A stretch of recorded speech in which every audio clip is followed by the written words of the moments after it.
హైదరాబాద్ వచ్చామన్నారు కదా, మీరు డిఐపి ఆఫీస్లో జాయిన్ అయ్యారా లేదంటే ఇంకెక్కడన్నా ఇచ్చారా పోస్ట్? లేదండి, నాకు పిఎంజి ఆఫీసు, హైదరాబాద్ పిఎంజిలో ఓకే సిపిఎంజి ఆఫీసులోనే ఉండే ఆఫీసు, ఓకే. అందులో ఐఎఫ్ఏలో వేశాను. Okay okay okay. తర్వాత తర్వాత మళ్ళీ డిఏపికి వచ్చేసాను నేను. అక్కడ ఓకే. కూడా సీనియర్ ఓకే ఓకే పిఎంజిలోనే వచ్చింది. Okay okay. తర్వాత డిఏపిలో వేశారు. డిఏపిలో కొన్నాళ్ళు పనిచేసిన తర్వాత నన్ను మళ్ళీ పిఎంజి వైజాగ్కి ట్రాన్స్ఫర్ చేశారు. Okay okay okay. అక్కడ ఒక 2 ఏళ్ళు, ఒక ఏడాది పనిచేశాను పిఎంజి వైజాగ్లో. ఓకే తర్వాత మళ్ళీ డిఏపి ఆఫీస్కి వచ్చేసాను. ఓకే ఓకే డిఎంపి ఆఫీసులో కొన్నాళ్ళు పనిచేసిన తర్వాత 2007లో ఓకే.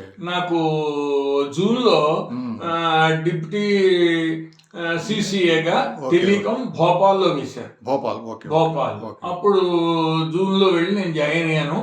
ఒక 6 నెలలు పనిచేసిన తర్వాత నాకు డిసెంబర్లో రిటైర్మెంట్ అయింది. మళ్ళీ హైదరాబాద్ వచ్చేసాం అనుకోండి, రిటైర్మెంట్ అయ్యాక. Okay okay.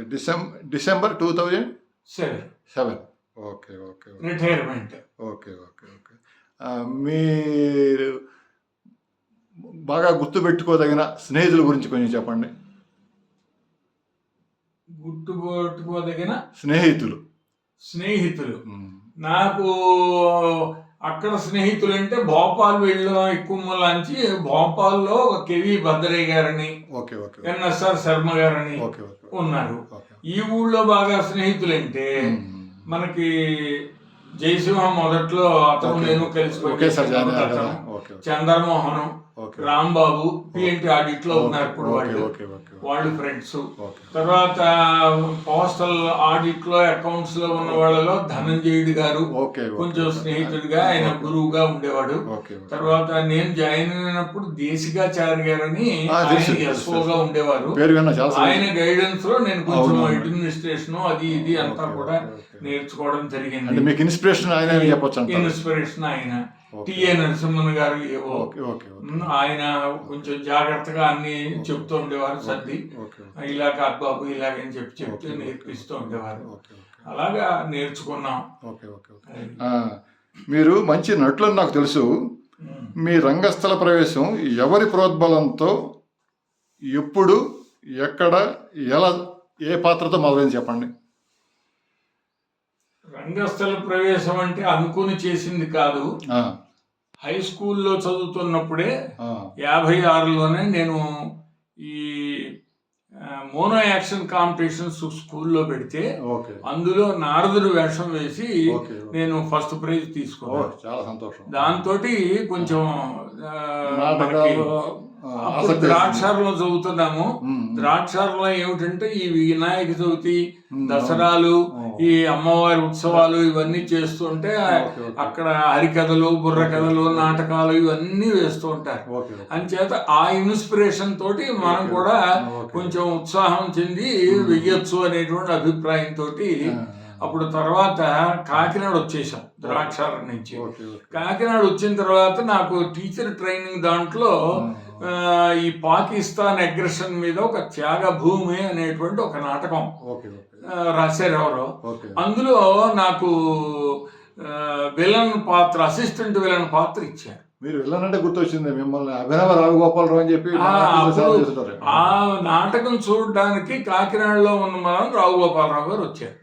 వచ్చి చూసి ఆయన ఎంకరేజ్ చేస్తే తర్వాత ఆయన ఇలా డ్రామాలు అవి డైరెక్ట్ చేస్తున్నారు, వేయిస్తున్నారు అనేటువంటి ఉద్దేశంతో ఆయన ట్రూప్లో తిరిగి అప్పుడు అన్నవరంలో డ్రామా కాంపిటీషన్స్ కి సత్యదేవి అకాడమీ తరఫుని అన్నవరం సత్యదేవ దేవాలయంలో ఏడాదికి ఒకసారి నాటకాలు అక్కడ వాళ్ళు ఈ ఉత్సవాలు చేస్తుంటారు ఏడాదికి ఒకసారి, ఆ కళ్యాణ ఉత్సవాలు ఆ చేసినప్పుడు అక్కడ ప్రతి ఏడాది ఒక నాటకం వేస్తుండడం.